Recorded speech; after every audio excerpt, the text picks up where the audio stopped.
for inviting me to this wonderful country. He asked me to come and make a case for privately protected areas. And I said, you know, my experience is in Africa. Is this relevant for Portugal? And I was told, don't worry, Africa starts in Portugal. Listen to the trees, listen to the spirits of the earth, begging us please. Most biodiversity on the globe is not in the parks. It's in private areas and outside of the parks, and that's our responsibility.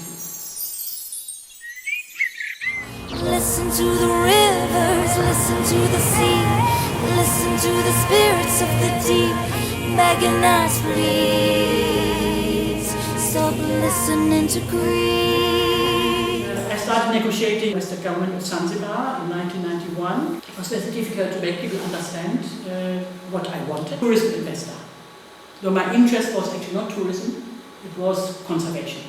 But the talk about conservation was, nobody understood what I was talking about. I found an island, it had no water, so there was nobody living there. And it was a virgin forest, also very rare coral wreck forest, on fossil coral, very dry, semi-arid. That's our part of our forest. It's totally virgin, and luckily the island was as pristine as you can still have in Tanzania. We just got it in time to protect. Our issue is not restoration, luckily, but it's just restoration, 100%. This is the island and the park boundaries. That's the zoning. We have still, though the island is quite small, 1 kilometer long, 200 meters wide, a high variety of ecosystems and zones. From deep reef, intertidal area, we have the forest mangroves. It's quite a complex one. The whole area is about 71 hectares protected. Our flagship species are green and hawkstick turtles. I mean, these are turtles which are getting now quite endangered. And we also have black-tipped reef sharks. We have coconut crabs. That's the biggest land crab on Earth, Picus latrus.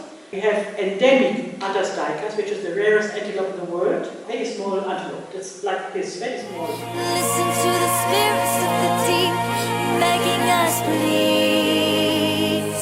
Stop listening to greed. Listen to the animals, listen to the trees, listen to the spirits of the earth, begging us please. Stop listening to greed. Listen to the sea, listen to the spirits of the deep, begging us please. So Zanzibar is a coral island built by a fossil coral reef. The language Kiswahili of Zanzibar and Tanzania has no words for corals. Corals are called miamba, which is rocks and stones. So why are these people getting so excited and angry if we just blow dynamite into the coral reef, break up the corals and get fish out? That's what's the problem. You just break big rocks into smaller rocks. Huge lack of education. The schools don't teach anything about corals. 99% of people don't know how to swim. So you also have huge problems of boat accidents, fishing boats capsizing, ferries capsizing, with hundreds of people drowning because they can't swim. I developed the idea to have a private marine park for education, for people to learn how to swim and snorkel, see the coral reef, and make this a subject for environment and education. And now we have started for a swimming program. So now we have really gone into schools to help kids or teachers to learn swimming. Big challenge is actually not only that people can't swim, but also that girls. The country is 99% Muslim. Women, of course, have a very strict dress code. For them, for women, it's basically impossible to learn swimming because then you have to take off some clothes. This is not acceptable. To get the girls, that's how they look like in school. To get them actually into the water, they have to have life vests and have to take off their gear so they can take on the mask. But now it's accepted and they love it. We had also to talk to local people. I had to convince them because if I want to make a no-take area, no fishing, it means stay outside. I cannot go there fishing. So we had to win them. Once you can really close an area 100%, you have the spillover effect. So they see the harvests growing outside. They become your partners. And I employed fishermen who be trained as park rangers, so they can talk to fishermen. They're fishermen themselves. They're trained by volunteers. It was very good and important that we got many volunteers in the beginning, also for the baseline service. 100% solar energy, both for photovoltaic energy, electricity, and for solar water heating for the showers. Shower water, which is called grey water, and kitchen water, which is also very rich in nutrients, nitrogen, goes through artificial wetlands. And then composting toilets. Not only does not waste precious water for flushing, does also not produce black water from toilet and kitchen running into the reef, which fertilizes the reef and kills them. That's a worldwide problem. We also had historical monuments on the island. A lighthouse built in 1904, you can climb to the top, wonderful view. And a historic mosque, Indian style, very unique. That's the whole island. You see the lighthouse in the middle. We didn't cut a single tree, we only used the area which was already cut 100 years ago for the lighthouse. The building was decentralized, 100% energy and water provision from the bungalows, decentralized. Education center at the bottom, visitor center, which is the old lighthouse, just put a roof over it. And eco bungalows, which all roofs funnel rainwater for cisterns which are underground. Eco bungalows, that's the bottom floor. Under this mosaic, there is the cistern. Every bungalow has 25,000 liters of water, rainwater. Local materials, local arts. The only things we imported is actually the solar panels, even solar water heating panels you can make yourself. Water sanitation, you see here, collecting water from the palm thatched roofs. This is the palms, the coconut palms. They make this thatch, which is very common building materials in villages. It produces a brownish tint, which tints the water, it becomes brownish. But you can filter it through layers of sand and gravel. You see a filter on the side over there. The water stands and goes filtered. And on the right hand side you see a little artificial wetland for the kitchen. It's reed, which is local reed, which absorbs the nutrients from the very fatty kitchen water. So that's an eco bathroom, composting toilet and hand pump. You have a basket behind this toilet, which you can see, that is having compost, which you use instead of water. That's the hand pump on the left side, where the water is pumped up the technical shower from the cistern for use in hot and cold showers. Palm thatch roofs, that's how it is built. It's a renewable resource, coconut palms and castorina poles. Palm thatch is made in the villages and we buy it, and then we use local labor to build it. And this roof lasts for about 5 years, then it has to be replaced.